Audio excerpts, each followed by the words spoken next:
based on countless reports and more keep funneling in, that the Lakers and the Hawks essentially have it all worked out. They just need to find that third team for D'Angelo Russell. The Atlanta Hawks do not want D'Lo. Now, obviously, nothing's done until it's done. It can always fall through, or Atlanta could get some crazy offer elsewhere. There's never a sense of like, oh, this is a done deal until it's all finalized and Dejounte Murray's in a Laker uniform. But that appears to be where this is heading. It's just kind of figuring out who's that third team, what does that third team want, what does that third team need, what can you do to make it make sense. And one of the teams that have emerged is the Washington Wizards. The Lakers are interested in Tyus Jones. They could maybe work something out to where D'Lo ends up going to Washington. The Lakers maybe get back some other pieces. I dove into the Washington aspect and that report, so go check that video out after this one. But another team that I think makes a lot of sense that I've touched on, but the more that I think about it, the more I think it could help the Lakers. The Nets, their part on this could make a lot of sense, and then the expiring contract going to Atlanta would work as well. And that's the Brooklyn Nets, right? So one of the targets for the Lakers is a Dorian Finney-Smith or Royce O'Neal. That's something that's been thrown around.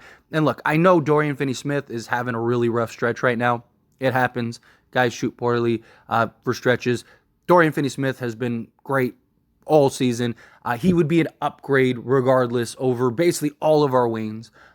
He hasn't been what he was on Dallas in that conference finals run, but he's still an excellent 3-and-D guy that can defend multiple positions. Royce O'Neal, same thing. These are two guys. Another big problem that the Nets don't have is a real playmaker, right? So look at what is going on with the Nets where Royce O'Neal, Dorian Finney-Smith, they got to kind of create their own threes. They got to kind of create their own shots, right? Go watch some of their games. Dorian Finney-Smith will get the basketball, but he'll get it in traffic or something. And so he's got to try to make something work rather than being that spot-up guy like he was in Dallas where Luka was just basically driving and kicking to him.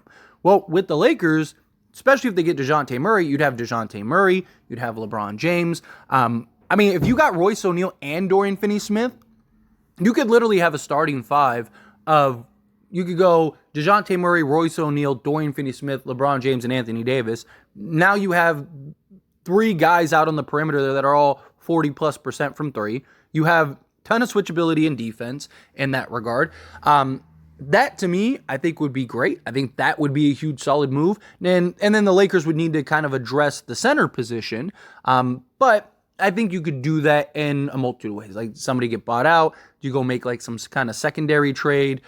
You just need somebody to come in and be serviceable, right? Do you just go trade for an Andre Drummond or, a Nick Richards or something, right? I think that could be the easiest resolve over anybody else. But for the Lakers, if you were to get back a Dejounte Murray, Royce O'Neal, Dorian Finney-Smith, or even just one of Dejounte Murray and Royce O'Neal, I think that would be great shape for you to be in. And you could easily make it work. You'd have to include Rui in the deal, right? Because D'Lo would basically be going to the Nets, so would Rui more likely than not. But the Lakers would be getting back Dorian Finney-Smith, Royce O'Neal, Dejounte Murray, and then you could have a Spencer Dinwiddie go to the Atlanta Hawks. The picks and stuff go there. Maybe you work it out to maybe the pick swap goes to the Brooklyn Nets or something, or you're also throwing in a couple seconds or something. You can make it work if all parties are willing to be involved. And for the Nets, you get your playmaker in D'Angelo Russell, right? You get a guy that also can continue to shoot. And if he continues to play the way he's playing right now, you also have familiarity with D'Lo.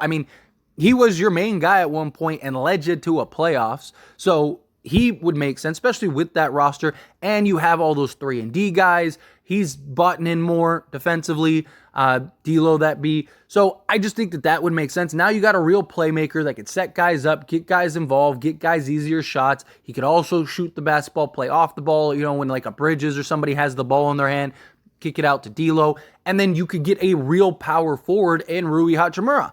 Problem that the Nets have, they don't really have that true power forward. They have, when Ben Simmons is healthy, kind of Ben Simmons playing the 4, or they will go the smaller route and go with a Cam Johnson or something like that. But those guys are really 3s.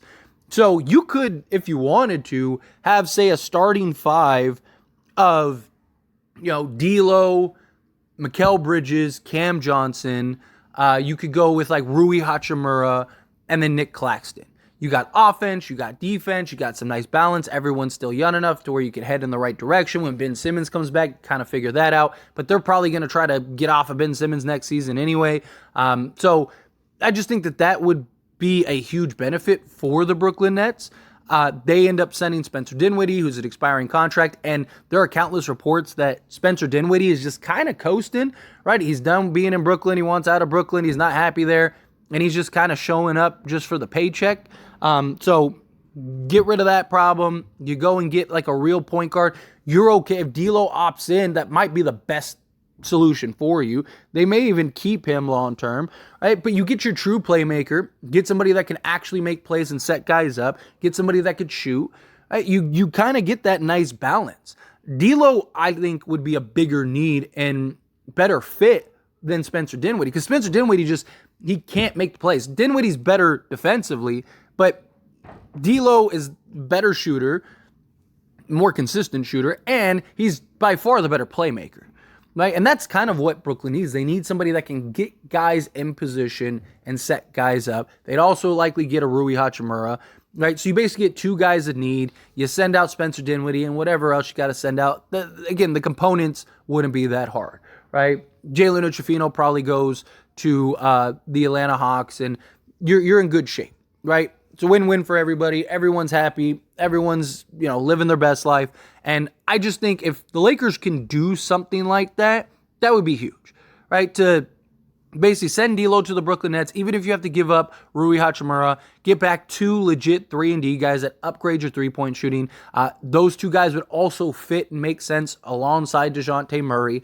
Those are two guys that have experience, been in playoffs, right, have had runs, and you could trust in those spots. You get upgraded defensively, but you also maintain the offense. You'd still have plenty of depth out on the bench and stuff. To me, that makes a ton of sense for the Lakers, and also Brooklyn. It's just Atlanta would basically just be getting draft picks essentially, and I mean they'd be getting Spencer Dinwiddie. Would they want to keep Dinwiddie? Would they want to trade him?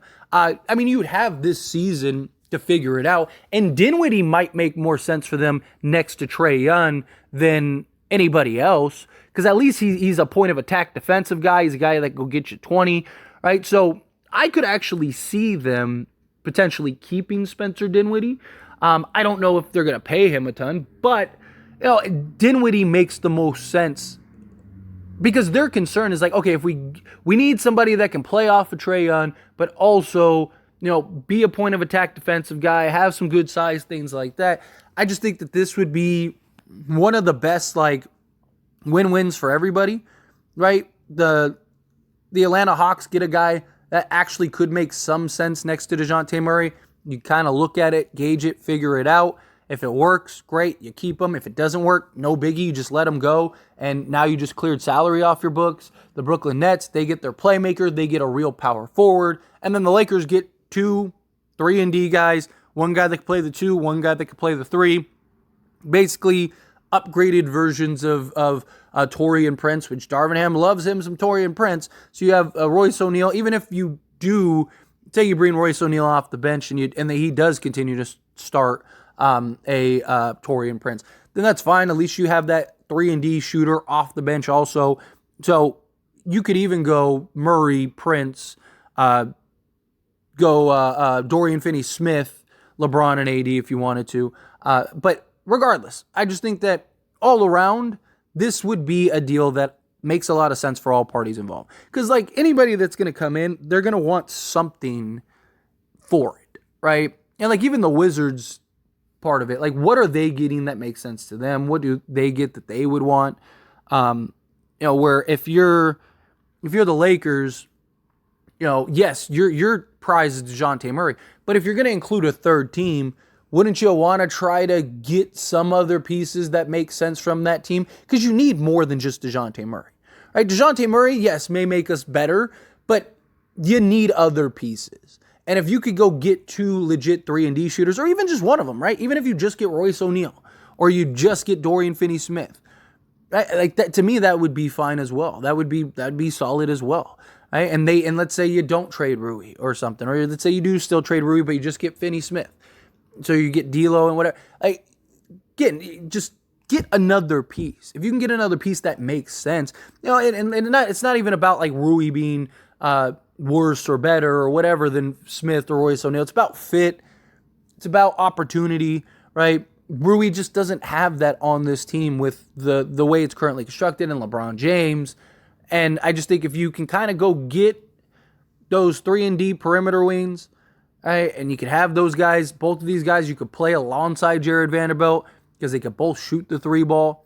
So you don't have that like where it's concerned where you got like Cam Reddish and Jared Vanderbilt. Neither of them can shoot, but they're both great defensively. Right? You could do something along those lines. If you need a stop at the end of a game, right? Like you could literally have like Dejounte Murray, Royce O'Neal, Dorian Finney-Smith, Jared Vanderbilt, and then Anthony Davis, and go get a stop, or replace Royce O'Neal with Cam Reddish again to go get a stop. I'm talking about just like hey, we need a stop unit, right? Games on the line here. They have the final shot. Throw this unit out there to go get a stop. That is something that I think could happen. But anyway, as always, this is a discussion, so I pass the question on you. Let me know your thoughts and opinions down in the comments below. What do you think? Do you like the idea of going in and maybe working out the Nets into a 3-team? Go get some pieces like Royce O'Neal, Dorian Finney-Smith. Do you think no? Go get somewhere else. Go look somewhere else. Again, how you feel, what your thoughts are. I'd love to hear it. Let me know down in the comments below.